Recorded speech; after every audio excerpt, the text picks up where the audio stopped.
Вітанкі! Гэта ізноў Роман Арлоў, і спецыяльна для цябе сёння я падрыхтаваў песню «Скажы, Кастусь».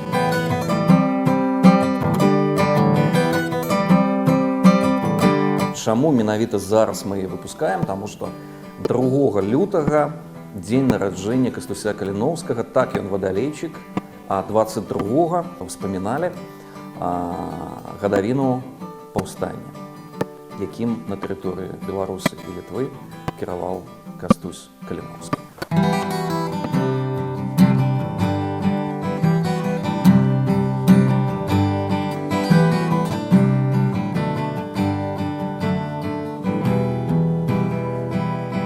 Гэта каласы пад серпом тваім, всё вакол знікае, як дым, застануцца толькі яны і сны. Час ляціць, всё хутчэй, всё вакол знікае з вачэй, колькі яшчэ дзён і начэй. Скажы, скажы, Кастусь, няўжо ты тут? Каго ты любіш, скажы, Кастусь. І тут Кастусь адказвае: люблю заўсёды Беларусь. А мы яму што адкажам? Правильно, взаемна.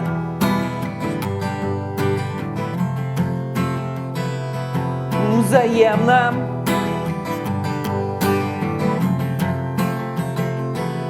Взаемна.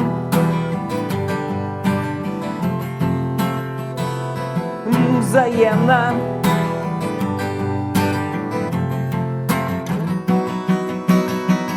Гэта песня спірытычны сеанс, і тут такі заўсёды, ведаеце, тонкі момант паміж фантастыкай і містыкай. Фантастыка — гэта тое, чаго не можа адбыцца, а містыка — гэта тое, што ўсё-такі можа адбыцца.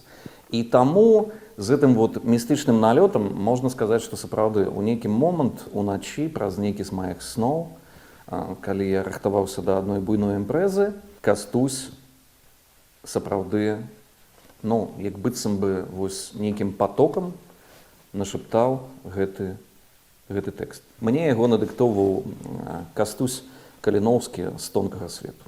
Дзякую яму.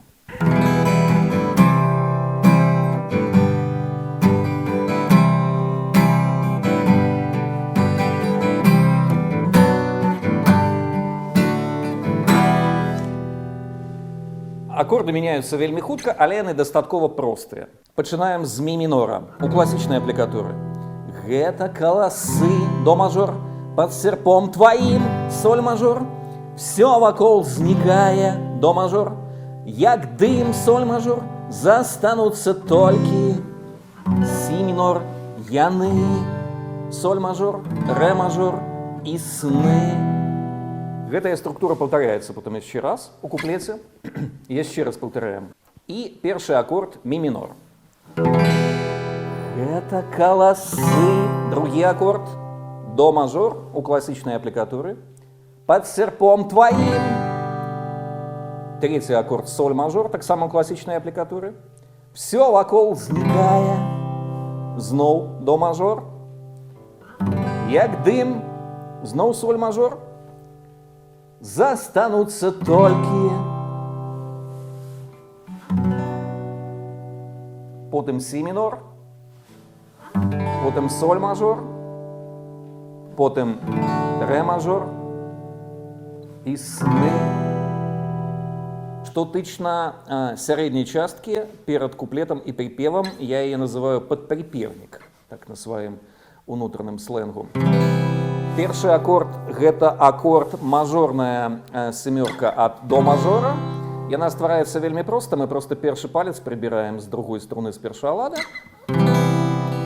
У нас пачынае гучаць высокая 7-я ступень.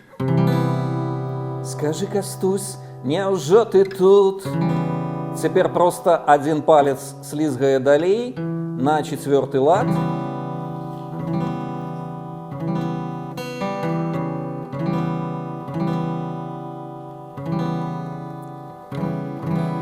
Гэта аккорд, які мы назовем, я думаю, дзім ад до дзіеза, паменшаны аккорд. І так мы некалькі разоў. До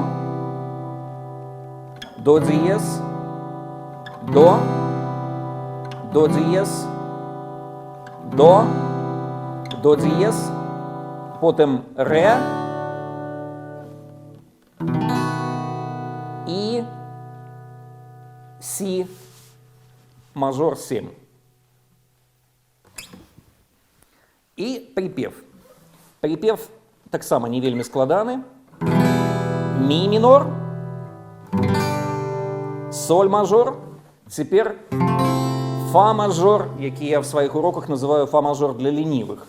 Гэта фа мажор без барэ, але тут менавіта такі аккорд мы і выкарыстоўваем, таму што гэта фа мажорная семёрка таксама. Тут понижается тоника и великая семерка гучится. Взаимно.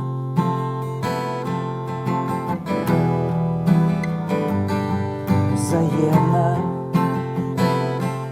Так проходим 3 разы. За 4-м разом еще выходим праз си мажор. Вот у такой вот тессітуры на 7-м ладзе, але играем без барэ, таксама для ленивых дадаем 4-ю ступень, открытую ми. Гэта вельмі важная для мяне песня. Я лічу, што вот это вот шмат людзей мне сказала, што гэта вельмі такі вось найгрыш, ён такі нібыта ён вельмі просты, нібыта фолькавы такі. Мы яго са скрипачкай игралі неаднаразова, і вось ён як бы уваходзіць у душу. І праз гэты ўваход, вот першы радок у мяне, гэта каласы пад серпом тваім. Мне здаецца, што эта песня, яна па сторітэлінгу, яна з'яўляецца такімі дзвярыма у такі метасусвет, які ствараў Уладзімір Караткевіч, і ў якім многія жывуць час ад часу, таму што там вот эта магія беларускасці, ад якой можна падпітвацца, падсілкоўвацца, там вось эта вось крыніца знаходзіцца. Таму гэта песня, гэта і гісторыя, гэта і казка, гэта і спірытычны сеанс. Калі я пачаў яе выконваць, але людзі плакалі, я гэта бачыў на свае вочы. І мне здаецца, што беларусы павінны часто вспоминать вот этот магічны час 19 стагоддзя, час паўстання, калі многае вісела ў паветры, многае вырашалася увогуле на планеце і для беларусаў. І нават не гледзячы на тое, што паўстанне прайграла, але не бывае такога, што энергія была выкінута ў сусвет і яна знікла. Гэтая энергія вяртаецца да нас, у тым ліку праз маю песню, якую, падкрэсліваю, мы напісалі разам з Кастусём Каліновскім.